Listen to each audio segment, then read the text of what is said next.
બાદશાહ અકબરના દરબારમાં ખુશામતખોર દરબારીઓની કમી નહોતી. તેમનો એકમાત્ર ઉદ્દેશ્ય અકબરની ખુશામત કરીને લાભ પ્રાપ્ત કરવાનો હતો. પરંતુ બિરબલ એમાં અડચણરૂપ હતો, સૌથી મોટો અવરોધ હતો, જેની સામે એમનું કંઈ ચાલતું નહીં.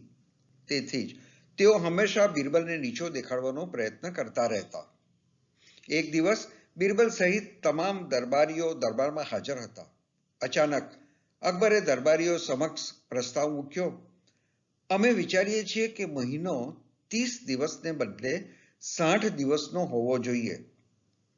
તમે લોકો આ વિશે શું વિચારો છો? આ સાંભળીને ચૂપચાપ દરબારીઓએ સંમતિમાં માથું હલાવવાનું શરૂ કર્યું. તેમના માટે ખુશામતની આ એક મોટી તક હતી. કેટલાક દરબારીઓએ કહ્યું, જહાંપનાહ, તમારો વિચાર ઉત્તમ છે. 30 દિવસનો મહિનો ઘણો નાનો છે. બધા કામ પૂરા થતા નથી. 60 દિવસનો મહિનો હોય તો બધા કામ પૂરા થઈ જાય. તેથી મહિનો 60 દિવસનો હોવો જોઈએ. અત્યાર સુધી બિરબલ ચૂપચાપ બેસીને આખી વાત સાંભળી રહ્યો હતો. તેણે આ અંગે પોતાનો અભિપ્રાય વ્યક્ત કરવામાં કોઈ રસ દાખવ્યો ન હતો.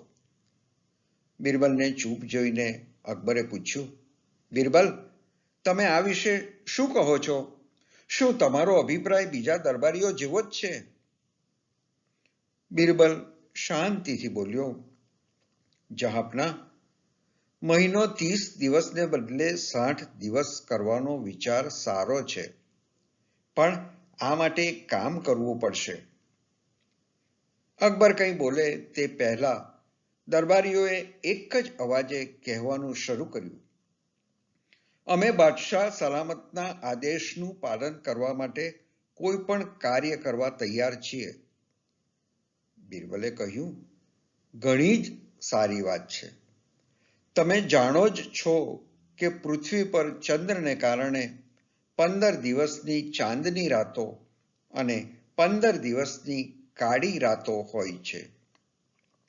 પ્રકૃતિના આ નિયમને કારણે પૃથ્વી પરનો મહિનો 30 દિવસનો છે.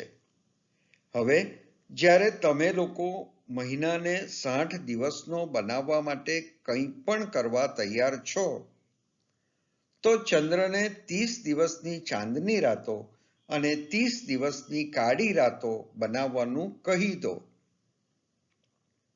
આ સાંભળતા જ બદમાશ દરબારીઓ નીચું જોઈ ગયા. બિરબલે અકબરને કહ્યું, જહાંપનાહ, જુઓ, બધા દરબારીઓ હવે એકદમ ચૂપ થઈ ગયા છે. હવે આવી સ્થિતિમાં શું કરવું જોઈએ? અકબરે દરબારીઓની કસોટી કરવા માટે આ પ્રસ્તાવ મૂક્યો હતો. દરબારીઓની ખુશામત જોઈને તે ગુસ્સે થઈ ગયો અને તેમને ઠપકો આપતા કહ્યું, ચાપલૂસી કરીને તમે બિરબલ સાથે સ્પર્ધા કરવાનો પ્રયાસ કરો છો, પરંતુ બિરબલની સમકક્ષ બનવા માટે બુદ્ધિની જરૂર છે, ખુશામત કરવાની કળાની જરૂર નથી. ધન્યવાદ.